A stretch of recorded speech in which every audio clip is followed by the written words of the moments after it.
Hello and welcome to today's episode, which deals with the theories of entrepreneurship. It will also tell you the difference between an entrepreneur and entrepreneurship. In addition to it, the script also explains the role of socio-economic environment on the development of entrepreneurship. I am Amrita Ghosh and the subject expert for today's program is Dr. Arshia Hussain, teaching in the Center for Management Studies, Jamia Millia Islamia University. Today we will take a broad overview of the different theories of entrepreneurship. Entrepreneurship is an evolved thing. Different writers have developed various theories on entrepreneurship and popularized the concept among the common people. Theories have been categorized on the basis of social factor, cultural factor, economic factor, and the psychological factor. The popular theories of entrepreneurship are as follows. Sociological theories explain how various sociological factors influence the growth of entrepreneurship. Various sociological theories are Max Weber's theory of religious belief, Cochran's theory of entrepreneurial supply, Hagen's theory of social change. This theory was propounded by Max Weber. He believed that entrepreneurship is a function of religious belief and the impact of religion affects the entrepreneurial culture. He emphasized that energies of an entrepreneur are exogenous and supplied by means of religious belief. The theory consists of the following important elements. 1. Spirit of capitalism. Max Weber highlighted the spirit of capitalism. Capitalism is an economic system wherein the means of production are owned by the private individuals. It is further characterized by the economic freedom. In such a system, and private enterprises are glorified.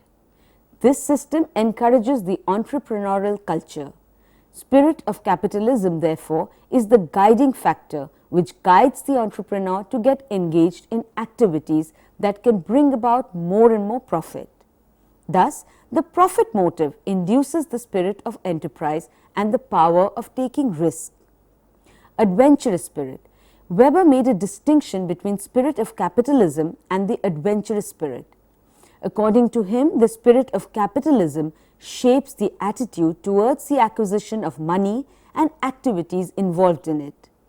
The spirit of capitalism is influenced by the strict discipline which is quite incompatible with giving free rein to impulses, whereas adventurous spirit is affected by the free force of impulse. Both spirit of capitalism and adventurous spirit govern the entrepreneurship culture. According to Max Weber, the spirit of capitalism can be grown only when mental attitude in the society is favorable to capitalism, that is, acquisition of wealth. Protestant ethic. It means an ethic that stresses the virtue of hard work, thrift and self-discipline. In other words, it means positive and a favorable mental attitude towards the concept of capitalism. According to Max Weber, the spirit of capitalism can be grown only when mental attitude in the society is favorable to capitalism. Positive attitude can be provided by Protestant ethic irrespective of the cultural background, personality type of the individual and the experiences in the society. Profit motive. According to Weber, the spirit of capitalism intertwined with the motive of profit resulted in the creation of greater number of business enterprises, thereby leading to a complete reorganization of the industrial sector.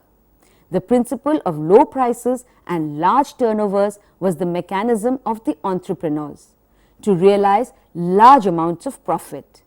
So, this motive of profit guided the Protestant ethic to become entrepreneurs. This theory suited the colonial rulers who desired to encourage European entrepreneurship in India. However, it has been criticized on the following grounds. 1. There is only one system of Hindu value. 2. The theory does not suit the Hindu value system.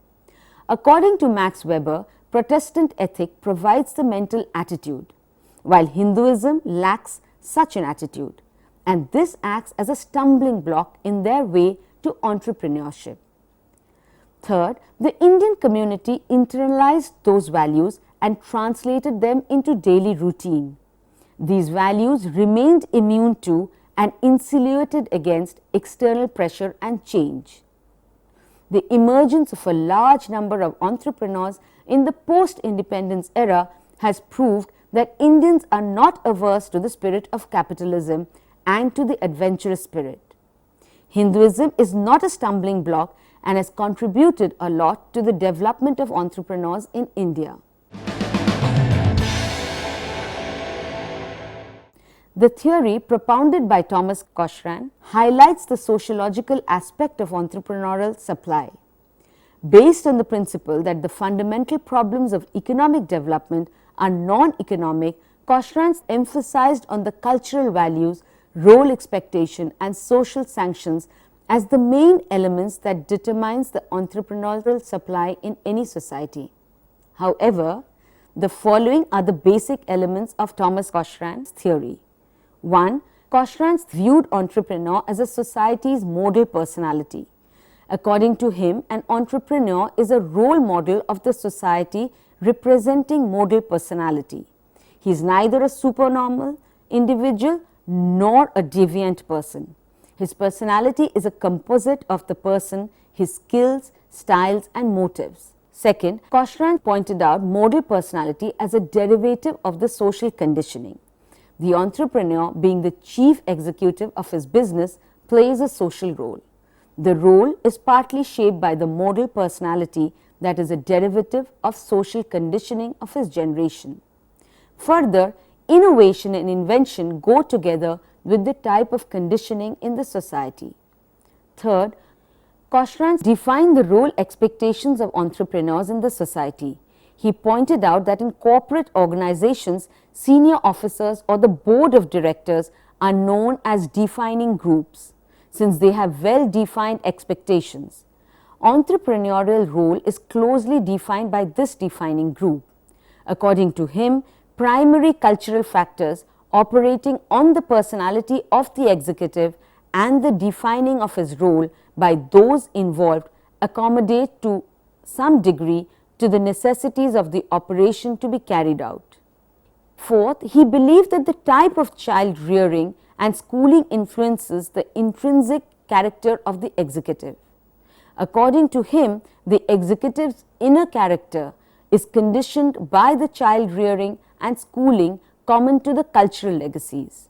He contemplated this relatively simple framework of an entrepreneurial role defined by personality of the actor, the expectations of the groups with power to sanction deviations from expected behavior, and the operational needs of the function to be performed subsumes all the social or cultural factors. Number 5, Cochran pointed out that dynamics of entrepreneurs is the driving force for the social factors for bringing about the major changes.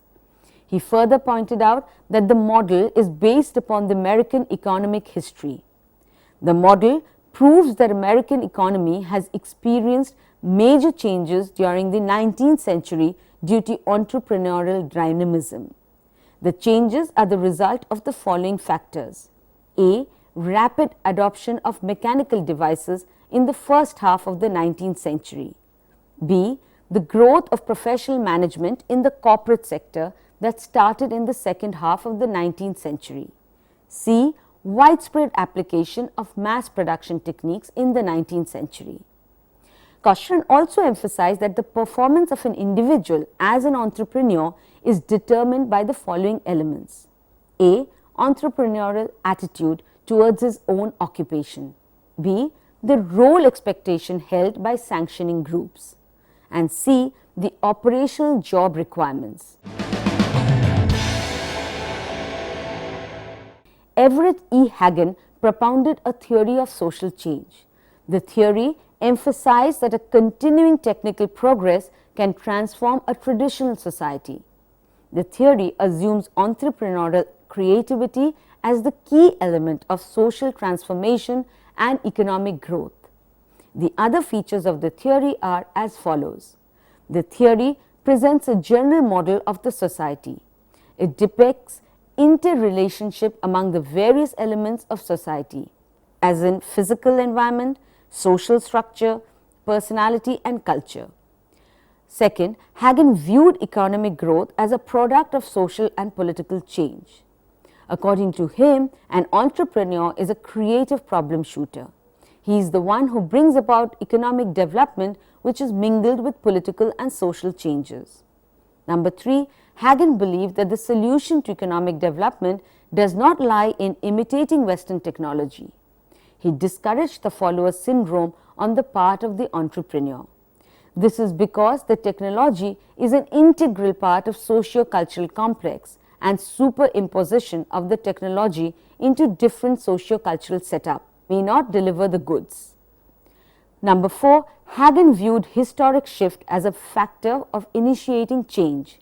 In one of his books, How Economic Growth Begins, Hagen depicts historic shift as a key force which has brought about social change and technological progress, and thereby leading to the emergence of entrepreneurial class from different castes and communities. As a result of this, some groups develop the feeling that they are no longer valued and less regarded. Historic shift caused an inner urge in some social groups to take up entrepreneurial venture through personality formation. These groups thus become competent enough to take up any kind of venture. Fifth, Hagen pointed withdrawal of status respects as a key device for encouraging entrepreneurial activity. By withdrawal of status means a social group who is creative and isolated from traditional values but have a desire to prove themselves into any area in which they can gain success and power.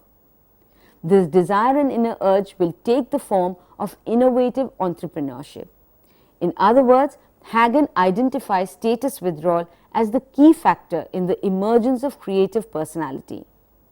When withdrawal of status respect occurs, it leads to 4 different responses and creation of 4 different personality types. Namely, 1, an individual or a group who continuously does his work in the society but remains indifferent to his own position. Such an individual or a group is known as retreatist.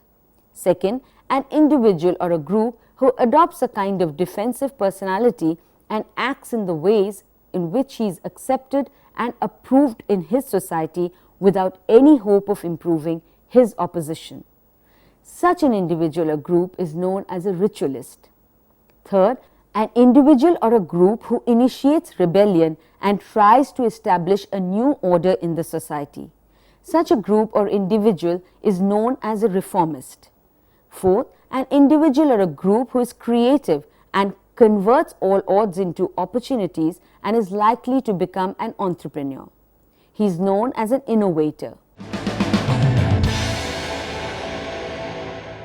Now, economic theories explain the relationship between the economic development and entrepreneurship.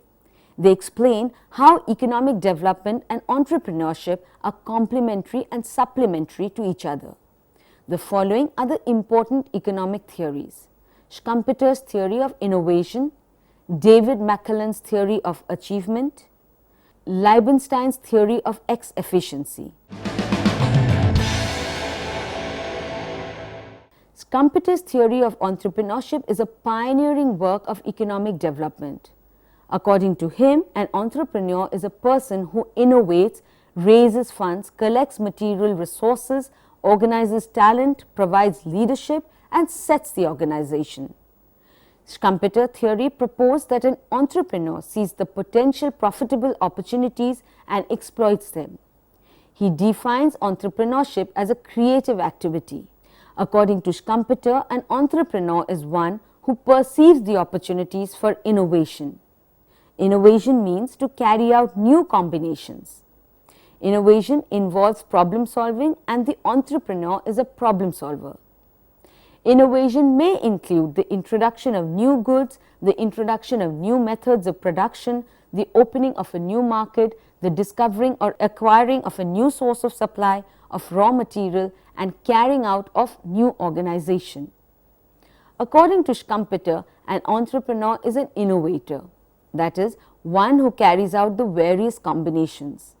However, following are the features of Schumpeter's theory of entrepreneurship. 1. Schumpeter made a distinction between invention and innovation. According to him, invention means creation of new things and innovation means application of new things into practical use. According to him, an inventor is a person who discovers new methods, new materials, utilizes inventions and discoveries in order to make new combinations and manufactures new products in order to earn better profits. An inventor is a person who creates ideas while an innovator implements these ideas. An innovator exploits the new ideas into commercially viable projects and is called an entrepreneur.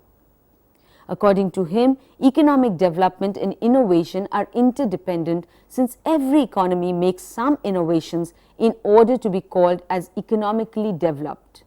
Number 2, Schumpeter emphasized the role of entrepreneurial functions in economic development.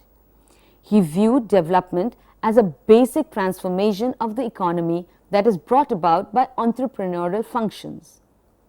Entrepreneurs are those persons who are motivated by the opportunities. They foresee the potential opportunity and constantly try to exploit it. They are key persons to the economic development. They perceive and mobilize resources. Thus, one of the most important functions of an entrepreneur is to mobilize such resources which are known as 5 M's in modern management. That is men, material, money, machine and method. An entrepreneur mobilizes these resources to maximize profit from his own business enterprise and thereby leading to economic growth. Number 3, Schumpeter considered entrepreneurship as a dynamic phenomenon and a break from the routine activity. According to him, the entrepreneurial activity represents a disequilibrium situation. Entrepreneur takes risks by innovative new activities. Number 4, Schumpeter's theory tries to indicate the psychology of entrepreneur since it deals with the characteristic motives of the entrepreneurial conduct. Number 5, according to him, an entrepreneur is motivated by the willpower to conquer for establishing private kingdom. It is the motive of creating things and applying things into practice, inspiring the entrepreneur to carry out innovation.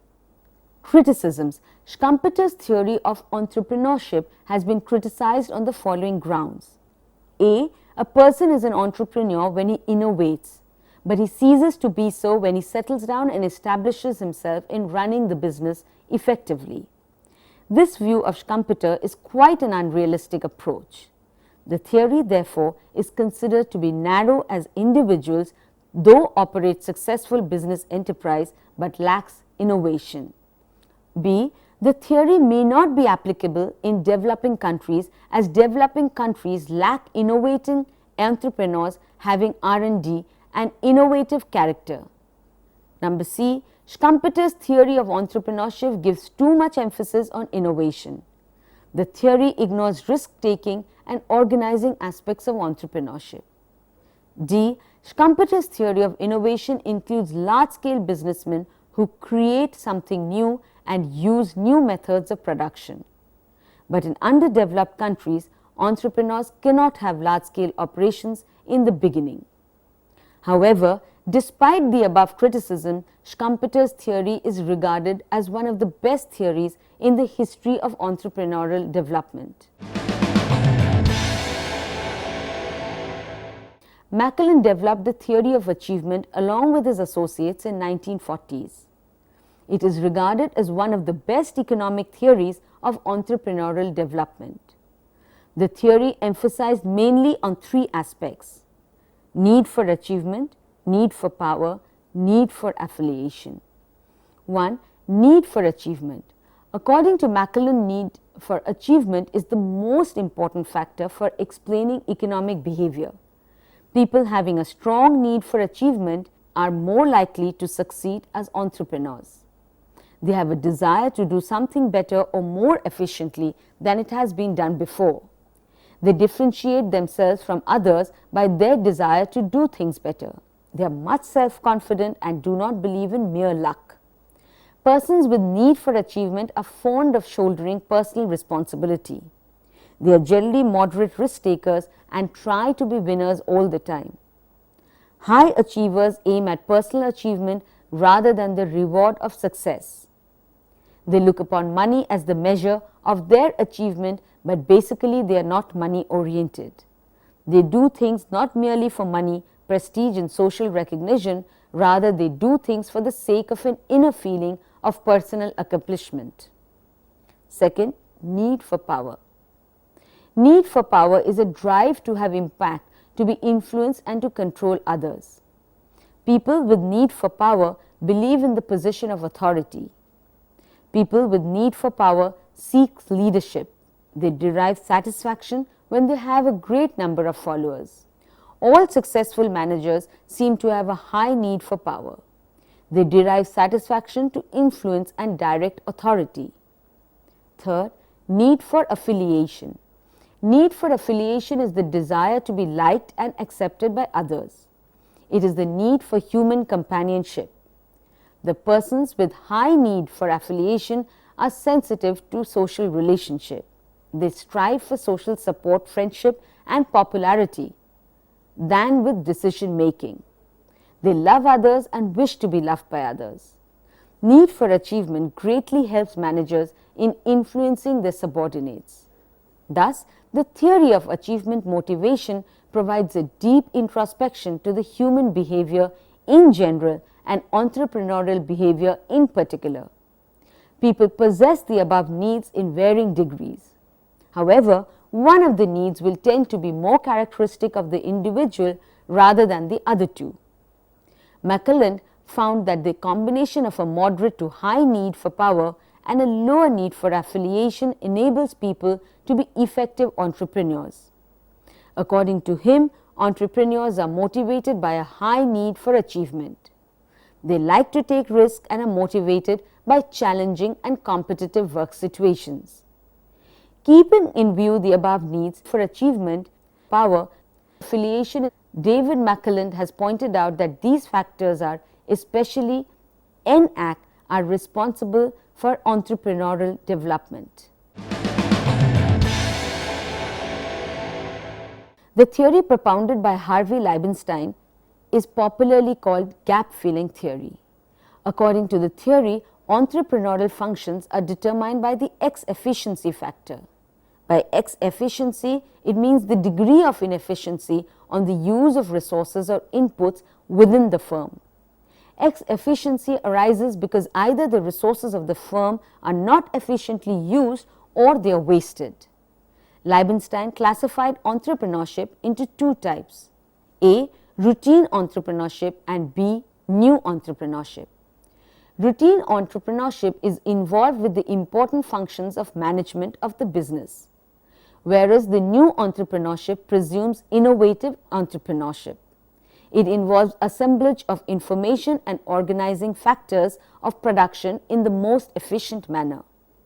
Innovative entrepreneurship identifies the inefficiencies in the utilization of various resources.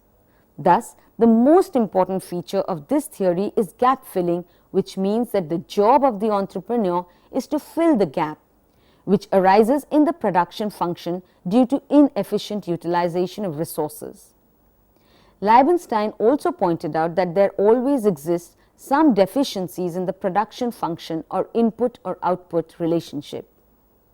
These deficiencies or gaps exist because of improper marketing of the inputs in the production function. So, according to Liebenstein, entrepreneur performs two functions, namely gap filling and input completing. The function of the entrepreneur is to efficiently mobilize all the inputs to get the output and to increase the efficiency of the existing methods of production to earn profit. Psychological theory reflects the psychological characteristics of the individuals in a society. Psychological characteristics influence the supply of entrepreneurs in a society. The following psychological theories show the emergence and supply of entrepreneurs. Theory of personal resourcefulness. Theory of entrepreneurial supply. The theory of personal resourcefulness is an important factor for the growth and development of entrepreneurship. The theory emphasizes on the cognitive behavior of the individuals, like emotions, sentiments, inner feelings, thoughts and actions. Besides cognitive behavior, the theory also highlighted the human aspects of psychology.